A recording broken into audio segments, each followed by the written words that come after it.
move the bullet. Say fuck off, mate. Frenchie, come on. Are you telling me that you're gonna risk your life for this guy? Yeah, go with the fucking bag, Sam. Make me. Peace, I didn't mean that, brother, okay? Give me the bag. I'm not giving you the fuck. Just fucking stop.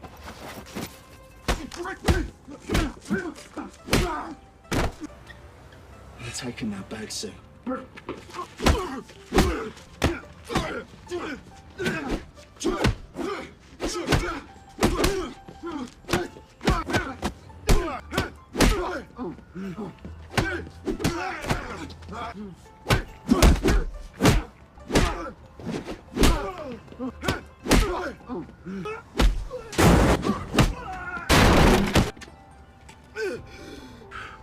The scene kicks off in this packed, noisy bar where French is working the door, just trying to keep the peace.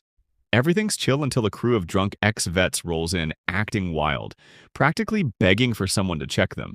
The owner peeks over the counter, sees things heating up, and immediately calls French like, "Yo, can you handle this before my place gets wrecked?"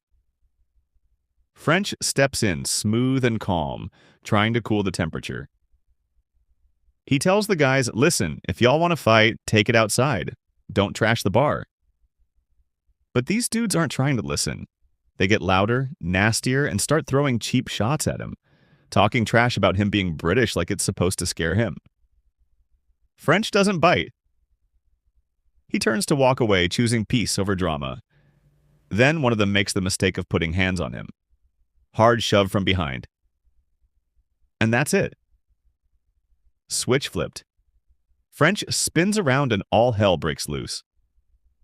The whole bar erupts as he drops into full combat mode, taking on the entire rowdy crew in a brutal, fast blitz that leaves no doubt.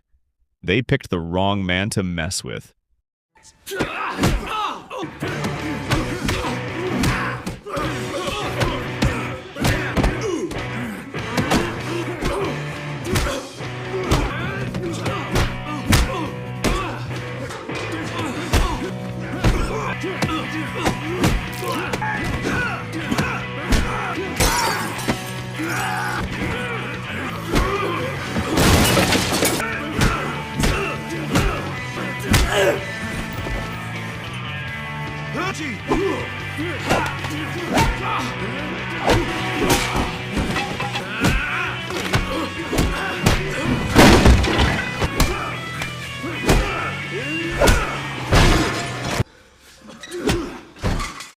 When the dust finally settles, French spots Sue standing by the doorway, arms crossed, watching everything like she's seen this movie before.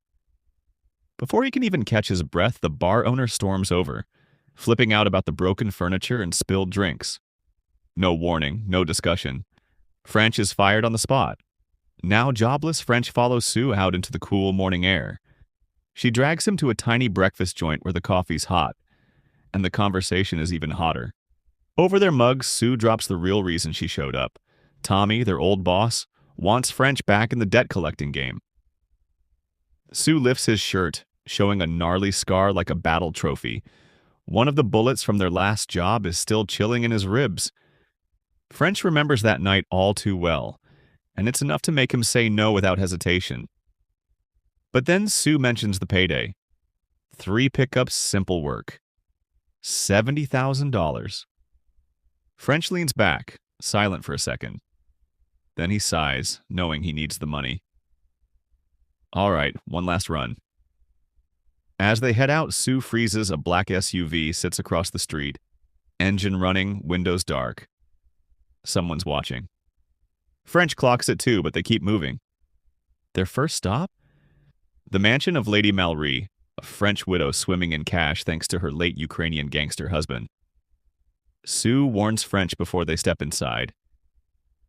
She's sweet on the outside, and deadly underneath. Don't underestimate her. Surprisingly, she welcomes them like long-lost family. Smiles, fancy drinks, soft music. French stays alert, but Sue looks tense.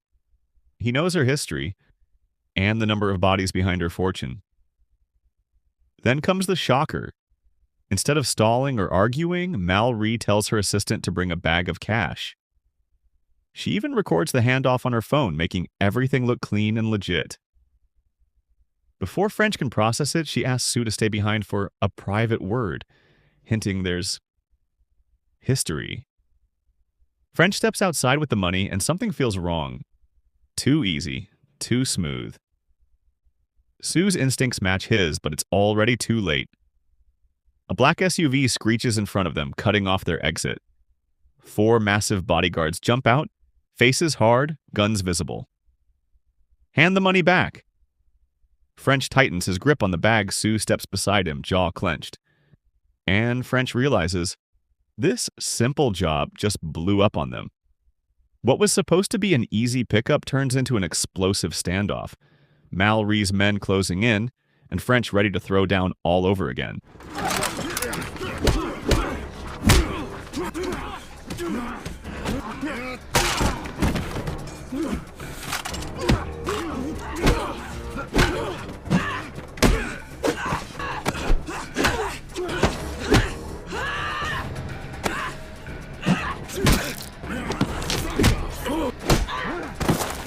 You hit me with the balance. Go and get out of Beating back Mallory's hitters and escaping with their skins still intact, French and Sue barely have time to breathe before jumping to their next target. Esteban Madrid, a fight promoter deep in debt and hiding in plain sight inside his own gym.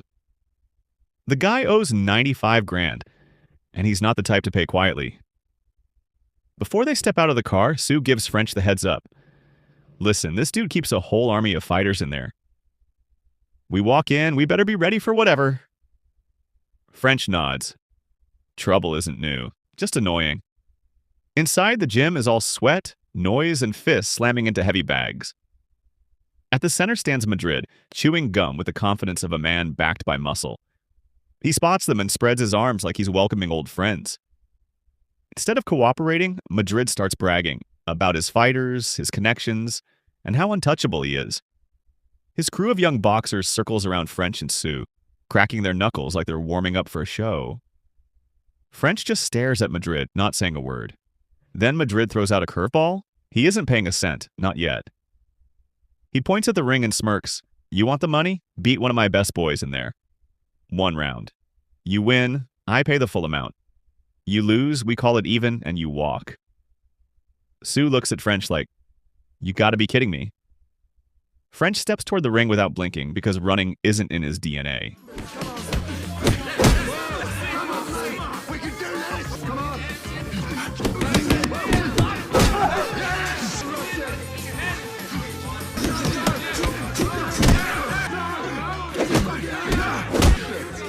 You're right. I think you moved the bullet. Same terms, English. Fuck in on me. Come on. Hillsbury rules, right? Yeah, well.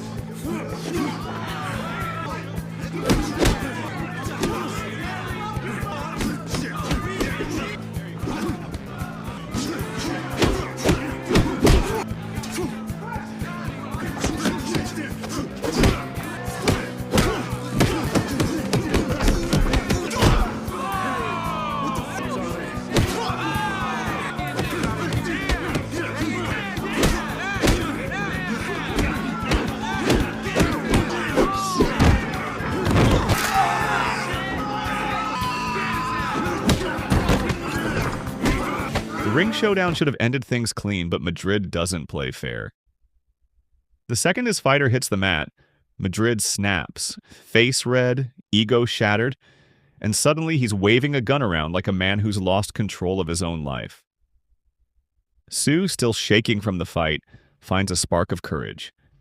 He lunges in, wrestles the weapon away, and slams Madrid into a locker until the promoter finally coughs up the money. With 95 grand secured, they bolt out of the gym as Madrid's fighters close in behind them, fists ready to fly. Back in the car, French sits there trying to catch his breath, but something inside him is twisting. Every stop has been louder, messier, and more dangerous than the last. The memories of their previous job, the bullets, the blood, the betrayal, keep flashing behind his eyes like a bad dream he can't wake up from. Now they're heading toward the final debt. $255,000 owed by the one guy no one wants problems with. Skinner crime boss. Cold heart. Known for never paying a dime he doesn't feel like paying. Sue tries to reassure French, but French can read the fear in his eyes. They both know this can go south in a heartbeat. Then it happens again. Another black SUV? This time, two men step out and walk straight to their table like they've been tracking their whole route. French, they say, by name. Instant chill. They mention the last job. The one where French and Sue got lit up by gunfire and barely crawled out alive. Their words make one thing clear. They've been shadowing them from the start. Sue storms outside cursing under his breath and calls Tommy. Then everything flips. Tommy reveals the truth. He's being held hostage. Barboza's brother grabbed him, forcing French and Sue to run around collecting debts in Tommy's name. They're not helping Tommy. They're working for his kidnappers. Sue goes numb. He walks back to the car but says nothing, keeping that truth buried for later. Their last stop is Skinner's warehouse. Inside, one of Skinner's bodyguards tries to block them until the boss himself strolls out. Calm, slow, knowing exactly who he is, and he flat out refuses to pay. Money ain't Tommy's, he says. So no. French snaps. He pulls out a short gun, points it dead at Skinner's face, ready to end this whole nightmare right here. But Skinner doesn't flinch. He just stares at French like he's seen 100 men like him before. Sue finally loses it. All that pressure, fear, frustration, it explodes. He beats Skinner down, merciless, until the boss is coughing blood on the concrete.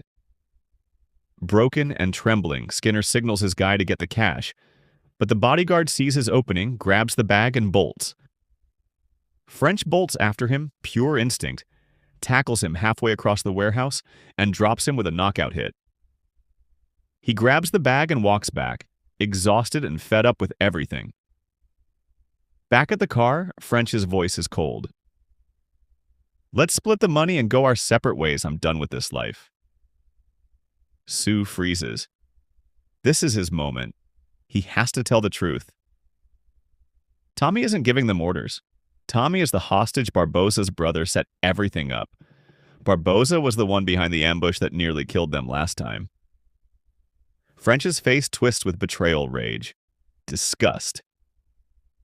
No, he growls. I'm done saving Tommy. I'm keeping this money. Sue steps in front of him, shaking but standing tall. If you want that cash, you're going to have to take it from me. And just like that, two brothers in battle become enemies, forced into a final showdown neither of them ever wanted. Fuck off, mate. Reggie, come on! Are you telling me that you're gonna risk your life for this guy?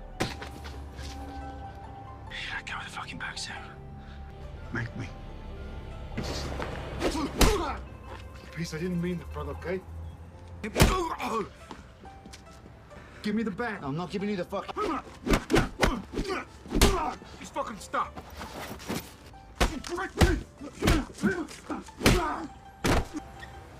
You're taking that bag, Sue.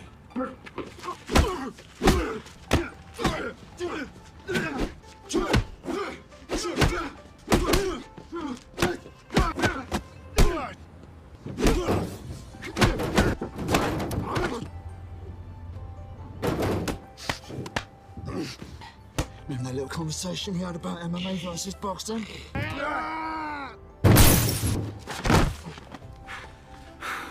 Gonna kick me?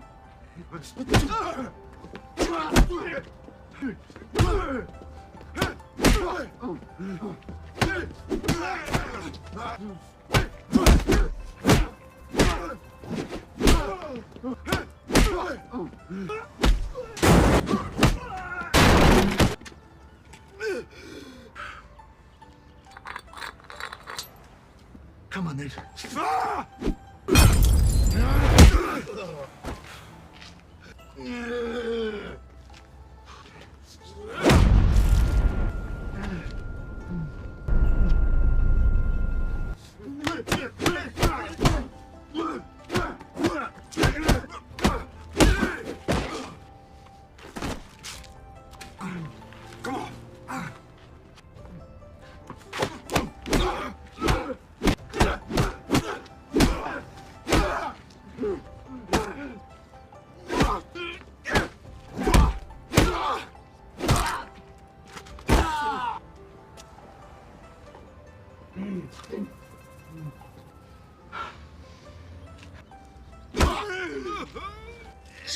While French and Sue are locked in their standoff, the two men from the black SUV watch everything unfold from across the lot.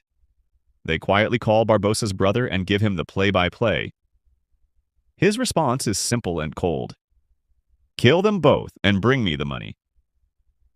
The two gunmen step out, weapons raised, ready to put French and Sue in the ground.